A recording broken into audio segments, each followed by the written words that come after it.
এই আন্দোলনে এক ছেলে বিয়ে করার জন্য রওনা করেছে, কিন্তু গাড়ির কাগজপত্র সঠিক না থাকার কারণে ছাত্র জনতা তাকে বলতেছে বিয়ে পরে।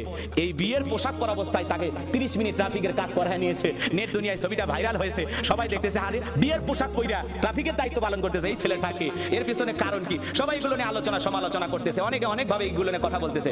এই জন্য এই ছেলেটা ট্রাফিকের দায়িত্ব পালন করতেছে বর সাইজা, কথা কি বুঝতে পারছেন? বর সাইজা ট্রাফিকের দায়িত্ব পালন করতেছে। সবাই বলতেছে ব্যাপারটা কি, কারণটা কি? এই ছেলে এরকম ভাবে দায়িত্ব পালন করতেছে কি ভাইরাল হওয়ার জন্য?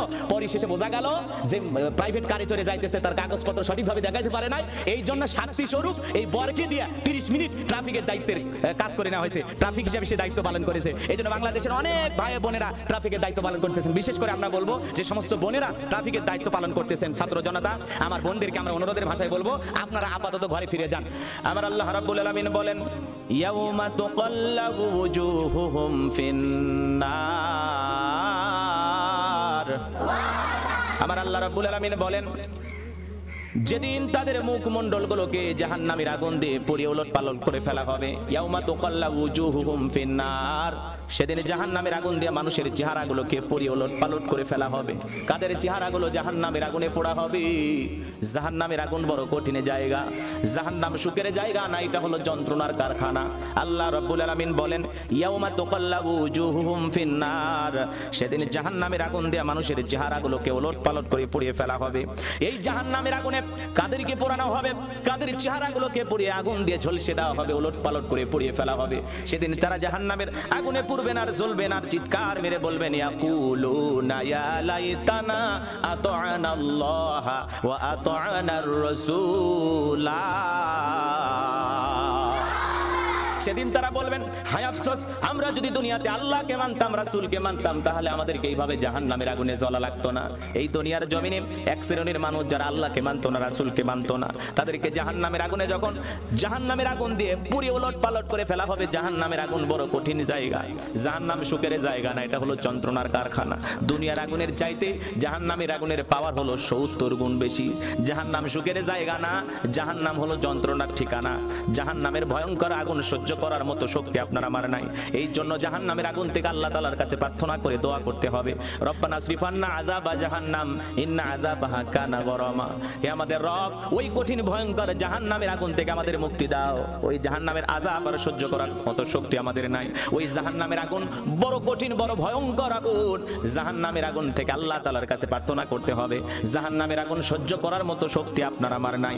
ওই জাহান্নামের আগুনে তারা পুড়বে আর জ্বলবে আর আল্লাহ রাব্বুল আলামিনের কাছে ডেকে বলবেন ইয়াকুলুনা ইয়া লাইতানা আতা'না আল্লাহ ওয়া আতা'নার রাসূলা।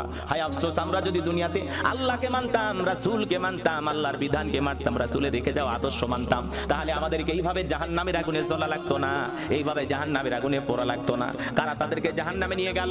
তারা একা একা জাহান্নামে নিয়ে গেল নাকি তাদের পিছনে কোনো কারণ আছে? এই মানুষগুলো কেন জাহান্নামের আগুনে জ্বলতেছে?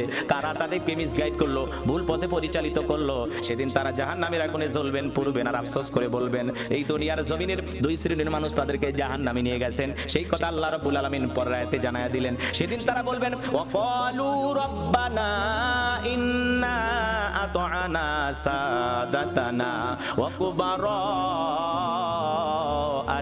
ফাআদাল্লুনা সাবিলা। সেদিন তারা বলবেন হে আমাদের রব, হে আমাদের প্রতিপালক, হে আমাদের রব, দুনিয়ার জমিনে আমরা নেতাদের কথা মানতাম, বড়দের কথা মানতাম, ওরা আমাদেরকে পথভ্রষ্ট করে গোমরাহি বানায়া জাহান্নামের আগুনে নিয়ে আসেন। তাহলে 2 শ্রেণীর মানুষ তাদেরকে জাহান্নামের আগুনে জ্বালাবে। আমি নবীজিকে নামাজ আদায় করতে দেই নাই। আজকে মক্কা বিজয়ের পরে নবীজির হাতে মক্কার ক্ষমতা, আজকে মনে হয় আমার জানটা চলে যাবে, বাঁচার আর কোনো উপায় নাই। মনে মনে আফসোস করতেছেন, টেনশন করতেছেন। বিশ্বনবীর কাছে উপস্থিত হয়ে গেলেন।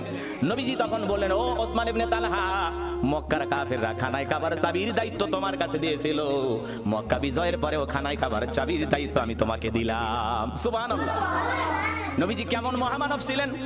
ওসমান ইবনে তালহা চোখের পানি ছেড়ে দিয়া কান্না করলেন আর দেখে বলেন ইয়া রাসূলুল্লাহ, ইয়া হাবিবাল্লাহ, হুজুর, ও নবী, আমি মনে করেছিলাম মক্কায় থাকা অবস্থায় আপনি কতদিন নামাজ আদায় করতে চাইছিলেন, আমি খানায় খাবার দরজা আপনার জন্য খুলে দেই নাই। আজকে মক্কার পাওয়ার রাজত্ব ক্ষমতা আপনার হাতে। আমি ভেবেছিলাম নবী গো, আপনি হয়তোবা সেই দিনের প্রতিশোধ গ্রহণ করে আমাকে দুনিয়ার জমিন থেকে বিদায় করে দেবেন। যেহেতু মক্কার রাজত্ব পাওয়ার ক্ষমতা আপনার হাতে, আপনি শুধু ইশারা দিলেই এক মুহূর্তের মধ্যে আমার জানটা চলে যাবে, কিন্তু আপনি আমাকে হত্যা করলেন না, আমাকে কোনো বড় কথা শোনাইলেন না, অপমান করলেন না। নবী গো, যেই ধর্মের নেতার ব্যবহার এত সুন্দর, আমি আর অন্য ধর্মে থাকতে চাই না, আমি এখন কালেমা পড়ে মুসলমান হতে চাই।